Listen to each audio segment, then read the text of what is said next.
Bonjour et bienvenue sur cette série de comment créer une gestion des stocks sur Excel.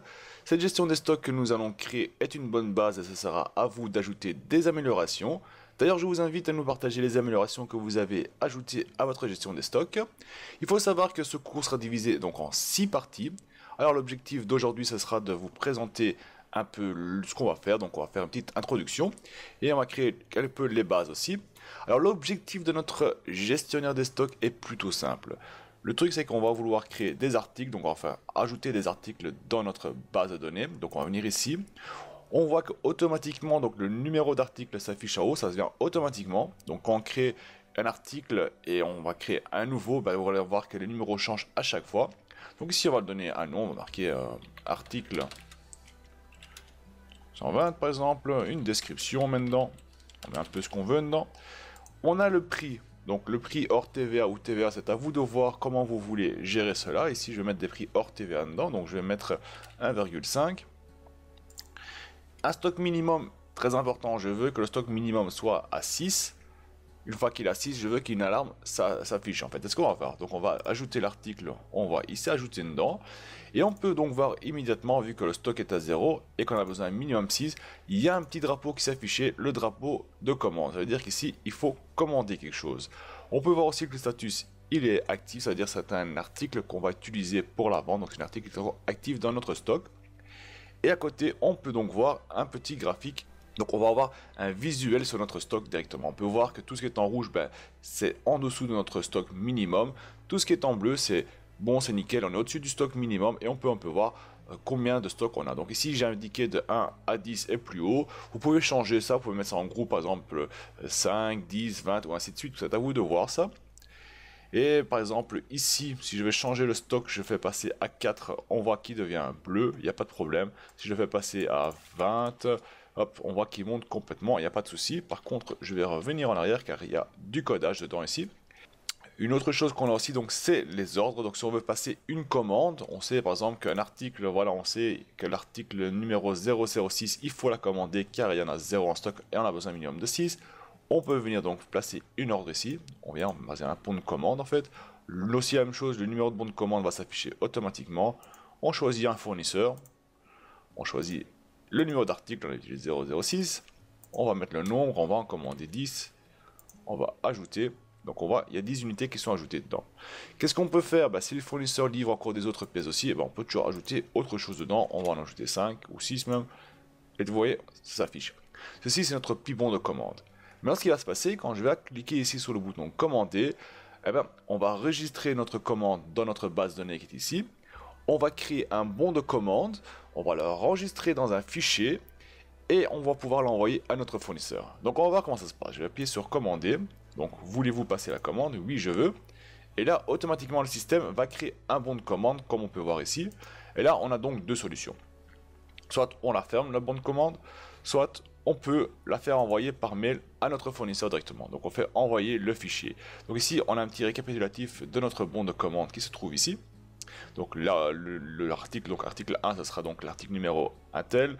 Le nom de l'article, la quantité qu'on a besoin, le prix unitaire hors TVA, total de cet article-ci.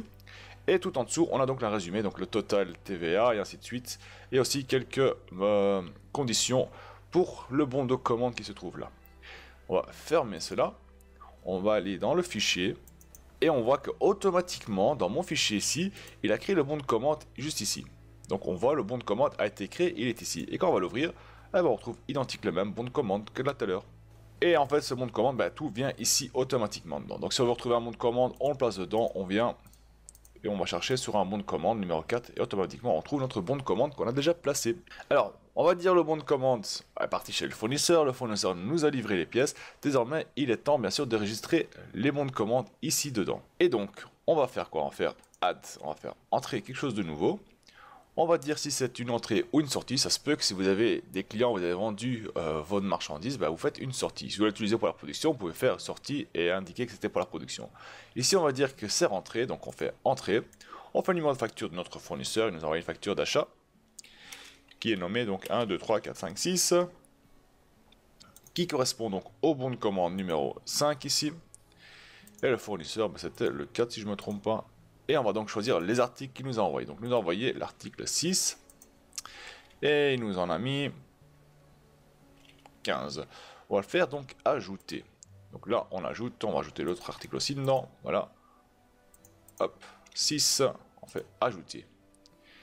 Et désormais, si je le souhaite, je peux appuyer sur enregistrer et il va me demander si je veux bien sûr. Ok, le booking a été effectué et il s'est donc ajouté automatiquement ici dedans. Alors qu'est-ce qui se passe quand il fait ça? Il sait que l'ordre, donc le bon de commande numéro 005 est rentré et ici il va vérifier est-ce que ce qui est rentré, est-ce que c'est bon ou pas. On voit que pour l'article 001, on l'a commandé 6, il y en a 6 qui sont rentrés, c'est nickel, cette commande elle est fermée, c'est terminé. Par contre on peut voir qu'ici dans la commande 005 encore et l'article 006, on en a commandé 10 et il nous en a envoyé 15, ça veut dire que la commande est encore ouverte, il y a un souci avec cette commande. Et donc on va pouvoir contacter le fournisseur, lui dire qu'il a envoyé beaucoup trop et on peut régler ça pour faire descendre ça par la suite. Ça, il faudra le descendre manuellement par la suite, on vient ici et on fait passer à 10 une fois que c'est arrangé. Autre chose que ça a fait, donc ici, il y a aussi des calculs qui sont faits, on va vérifier le nombre de stocks, donc on a les entrées et les sorties, il va calculer par exemple combien de pièces de ces articles sont entrées et combien de pièces de ces articles sont sorties, et par la suite le calcul se fait ici dedans, donc on a vraiment le stock qui est mis à jour. On va voir ici l'article numéro 6 qui est rentré, 10 pièces, et ben il est là, on voit qu'il est rempli. Article numéro 1, on a aussi fait rentrer dedans, c'était celui-ci, on arrive à 1015, on avait 1000 pièces dedans, maintenant c'est 1015. Côté fournisseur et client, pas trop pris la tête, c'est un simple base de données, donc on a les noms, l'adresse postale, tout ce qui va avec, c'est tous les deux identiques le même, vraiment quelque chose de base quoi, vraiment. Et puis quelque chose de particulier, quelque chose de très spécial, c'est la page configuration. Alors ici sur la page de configuration, eh bien, on a plusieurs options. On peut changer, donc on peut voir on a une barre de navigation au dessus, donc quand on voit notre barre de navigation, il y a plusieurs titres ou plusieurs noms de pages, on va dire. Par exemple ici on a Home, Part, Order, Purchase, ainsi de suite. Eh bien, sur chaque page c'est identique. Pour éviter de devoir changer chaque page manuellement, eh bien, on va venir ici et on va le changer, par exemple celui-là en test. Voilà, on va indiquer test dedans. Voilà. Désormais, dans notre navigation, ben, c'est plus Home mais ça s'appelle test. Et ça on va voir que ça se fait automatiquement sur chaque page tout seul. Donc là, c'est un gain de temps si on veut changer quelque chose. Et ça donc pour chaque page en fait. Une autre particularité de notre barre de navigation, c'est qu'on va pouvoir changer le fond de couleur. Ça veut dire si je le veux le mettre en bleu, on va voir que tout mes barres de navigation deviennent en bleu. Si je veux changer la page, donc ici le petit vert là en orange, eh ben je le fais. On peut voir que partout ça change aussi. Et ça, on l'a donc pour plusieurs couleurs. On peut en configurer autant qu'on veut. Je vais garder, on va dire, 5 couleurs de chaque, donc 5 couleurs pour chaque truc, c'est plus facile à expliquer aussi et à montrer, mais vous pouvez faire comme vous le voulez, vous pouvez changer ce que vous voulez. Par contre, j'aime bien, je vais garder celui-ci.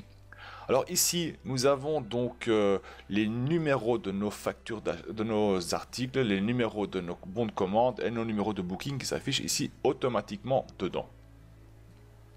Donc ici, ce qu'on peut faire, si on ne veut pas que ce soit affiché ART007, eh bien, tout simplement, on peut changer autre chose. On fait un test, par exemple, et hop, ça change en test. Et donc, tous nos articles auront donc le préfixe ou le suffixe test dedans, et puis suivi du numéro qui sera donc incrémenté automatiquement chaque fois qu'on crée un nouvel objet ou un nouvel ordre bon de commande. Donc ça, on va le remettre en article, voilà.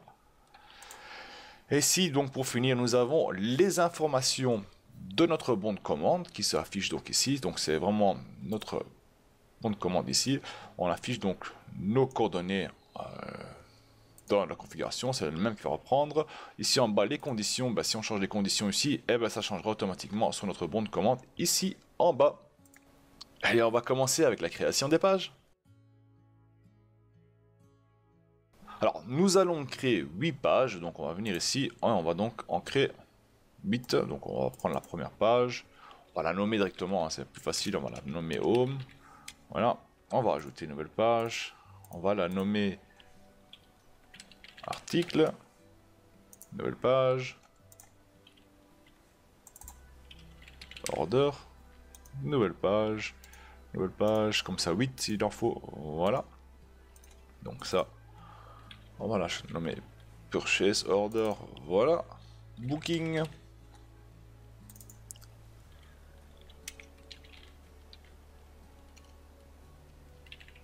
fournisseur. Hop là, client. Et config. Désormais que nous avons ça, nous allons sauvegarder. Mais il faut prendre en compte les macros.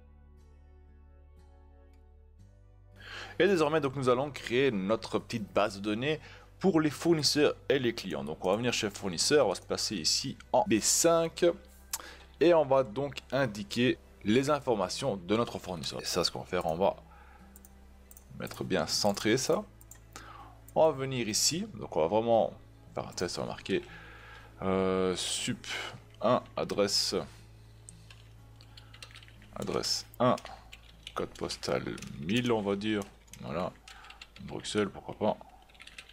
Voilà, pays Belgique, téléphone 0444 44 voilà, donc ça on peut l'agrandir un peu.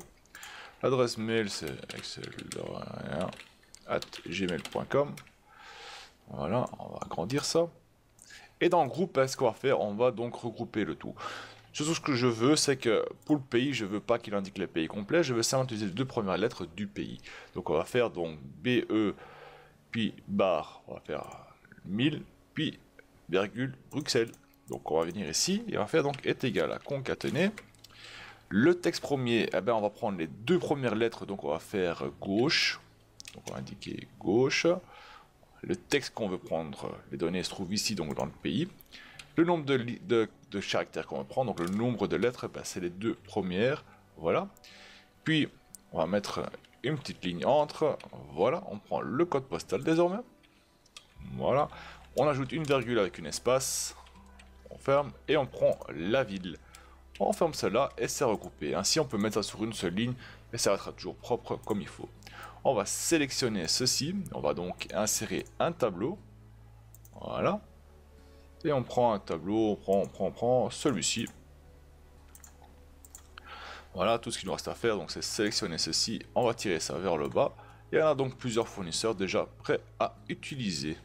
Petite chose qu'on peut encore faire, donc c'est déjà sélectionner toute la colonne des noms, donc sans le titre, venir ici, et on va donc la nommer supplier et entrée. Comme ça on sait que si jamais on a besoin d'entrer les fournisseurs, on a donc la ligne ici pour cela.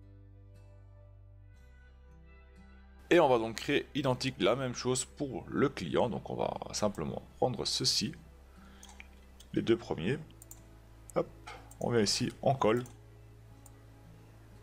et on vient donc insérer un tableau, hop, insérer un tableau, oui, qui comporte des entêtes, tout ce qui va avec, et on a donc la même chose, sauf qu'ici on va changer ça en custom 1, voilà. Et on va agrandir un tout petit peu, selon nos besoins bien sûr. Voilà.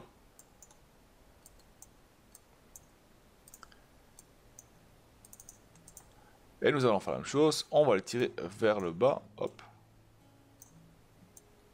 Voilà, voilà, donc on a différents clients, on a différents fournisseurs. Voilà, on n'oublie pas de sauvegarder. Et voilà, donc cette première partie est terminée. Surtout, n'hésitez pas de poster vos questions dans les commentaires ou sur Facebook. D'ici là, on se retrouve dans la prochaine partie.